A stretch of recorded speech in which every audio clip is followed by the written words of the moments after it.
Hello guys, कैसे हो? I hope you अच्छे होगे। पूजा अंतिम यात्रा में वह अमन के साथ हो सकती थी, क्योंकि अमन अब इस सफ़र से लौट बहुत दूर जा बैठे हैं। अमन का दाह संस्कार हो जाता है। पूजा अपने अमन के इस आखिरी सफ़र और उसके लिए आरंभ एक दर्दनाक सफ़र से अब भी अनजान, एक कभी ख़त्म न होने वाले इंतज़ार में रहती है। इधर अमन की मौत की खबर से अनजान। जब पूजा को उसकी मौत की खबर मिलती है तो पहले तो वह इस बात को स्वीकार ही नहीं कर पाती। वो ये सदमा बर्दाश्त नहीं कर पाती। उसका मानसिक संतुलन इतना बिगड़ जाता है कि अब वह जोरों से चीखती है, चिल्लाती है और उसकी जुबान पर एक ही लफ्ज बार बार आता है कि मेरा अमन कहीं नहीं गया। मेरे अमन जिनके लिए कल मैं पूजा करने वाली हूँ, वो गणगौर के पूजा में शामिल होने जरूर आएंगे। उन्होंने मुझसे ना भूलने का वादा किया हुआ है, इसीलिए अमन जरूर आएंगे, मेरे अमन जरूर आएंगे। कभी चीखती है, कभी जोर से चिल्लाती है, तो कभी अचानक अपने आप को सन्नाटे में बदल देती है। फिर उस सन्नाटे को चीखती हुई और चीख पुकार से हमेशा एक ही बात दोहराती है कि मेरा अमन जरूर आएगा, मेरा अमन मुझे छोड़ के नहीं जाएगा। अब इस बात को हुए महीनों बीत गए हैं। उसकी जुबान में बस एक ही बात है, मेरे अमन मुझे छोड़कर नहीं जा सकते, वह जरूर आएंगे। इन सब के बीच परिवार के लोग और समाज के अन्य लोग जो इसके प्यार का नाकाम करने में अपनी तमाम कोशिशें कर चुके थे, वह लोग जो कभी न जाने कितने ताने सुनाया करते थे तो कभी तानों की बरसात कर दिया करते थे, आज उनकी आंखों में भी आंसू थे पूजा के हालात देखकर। आज वो लोग भी उनके प्यार की बात कर रहे थे जिन्होंने कभी उनके प्यार को नहीं समझा था, और प्रार्थना कर रहे थे पूजा के जल्द ठीक होने की, उसकी ज़िंदगी की खुशियों की दुआ मांग रहे थे। क्या उनकी आंखों में आंसू पश्चाताप के आंसू हैं? क्या इस समाज व परिवार के लोगों की हमदर्दी में उनकी सोच में परिवर्तन की कोई किरण झलक रही है?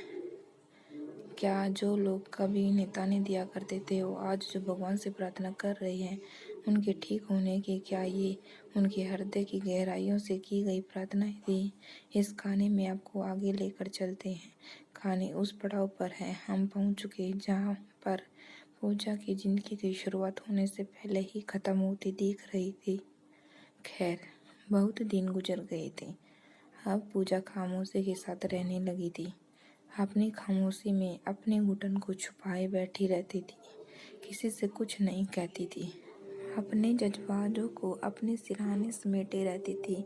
रात में उसकी सिसकने की आवाज़ बस उसके कानों तक ही जाती थी, किसी और का कंधा उसके रोने के लिए था भी तो नहीं।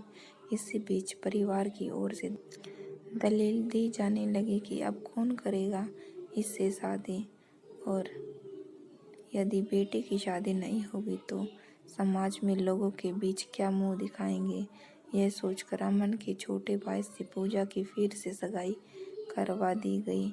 ना चाहते हुए भी पूजा को फिर से एक रिश्ते में बांध तो दिया गया, पर वह महीनों तक, वर्षों तक जिंदा होकर भी मरती रही, सहती रही सारे ताने, सारी प्रताड़ना। अब वह जिंदा होकर भी मर चुकी थी, थक चुकी थी अपने जिंदगी के सफ़र में, और अब वह इतना थक चुकी थी कि धीरे धीरे अपने हालातों से समझौता करना सीख लिया था उसने, और शायद इसीलिए अब तो खुश रहने लगी थी। परिवार के अन्य सदस्यों के सामने और समाज के लोगों के सामने पूजा अपने दुख को छुपाने की पूरी कोशिश करने लगी थी। फिर शुरू हो गई इस समाज के अन्य लोगों की अपनी अपनी पूर्वाग्रह तथा दलीलें। फिर से लांछन लगाना शुरू कर दिया गया और प्यार का मजाक बनाने का एक और नया हथकंडा मिल गया। शायद उन्हें अब उसकी खुशी पर न जाने कितनी बातें लगने लगी कि देखो कितना खुश है, मानो कुछ हुआ ही ना हो। ध्यान रहे, पर ये वही लोग हैं जो कुछ ही समय पहले पूजा के हालातों पर आंसू बहा रहे थे और भगवान से प्रार्थना कर रहे थे उसके जल्दी से ठीक होने की। लोग इस पर चरित्रहीनता के आरोप लगा रहे थे। इन सभी बातों ने उनके जीवन में पुनः बहुत सारी विपदाओं को लाकर खड़ा कर दिया जो उसने पहले देखी थी। मानो उसके जीवन में दुखों का साया फिर से आ गया हो। उसके हंसते खेलने वाली जिंदगी में फिर से दुखों का पहाड़ आ गया। अब वह फिर से टूटने लगी। समाज ने तो यहाँ तक कहना शुरू कर दिया था कि इसने जो कुछ भी किया था वह नाटक था। वह सारा प्यार, वह सारा दुख तो दिखावा था, वह तो एक छल था। और पूजा से अब उसके ससुराल वालों ने भी सगाई तोड़ दी, यह कहकर कि हमारे एक बेटे की मौत की जिम्मेदारी यही है। अब दूसरे को न मार दे, इसके कारण हमारे मान सम्मान इज्जत को ठेस पहुंची है। और साथ ही ठहरा दिया अपने ही बेटे की मौत का जिम्मेदार। हम उसके दर्द की कल्पना भी नहीं कर सकते जिसने इस दर्द को जिया है। मैंने मात्र देखा है उसे ये जिंदगी जीते हुए, और मैं बहुत आहत हूँ लोगों की, समाज की व परिवार की ऐसी मानसिकता को देखकर। जिसने ये सब सहा है उसकी मनोदशा कोई नहीं समझ सकता। फिर क्यों लोग आ जाते हैं किसी की खुशियों को छीनने? क्यों लोगों को किसी की पल भर की खुशी नहीं देखी जाती? उसके दर्द को नहीं समझ सकती तो मत समझो उसे, और तो दर्द ना दो। क्यों किसी को फिर से जीने का हक नहीं है? मुझे आज तक उस लड़की का गुनाह समझ नहीं आया कि क्या किसी से प्यार करना गुनाह है? क्या प्यार करने से वो चरित्रहीन हो जाती है? और क्या उसका गुनाह था कि उसका प्यार अधूरा रह गया? क्या उसका गुनाह ये था कि उसने फिर से जीना चाहा? प्यार के नाम पे लोग न जाने कितने भाषण देते हैं, न जाने कितनी उपमाएं दी जाती हैं। कान्हा जी और राधा जी के प्रेम को तो लोग पूजते हैं, क्या वाकई में पूजते हैं भगवान के उस प्यार को? अगर ऐसा होता तो आज हर समाज में प्यार करने वालों को अलग नहीं होना पड़ता, किसी को ये दर्द नहीं सहना पड़ता। अगर लोगों के अनुसार ये गुनाह ही है तो क्यों पूजा करते हो राधा कृष्ण के प्रेम की मूर्त की?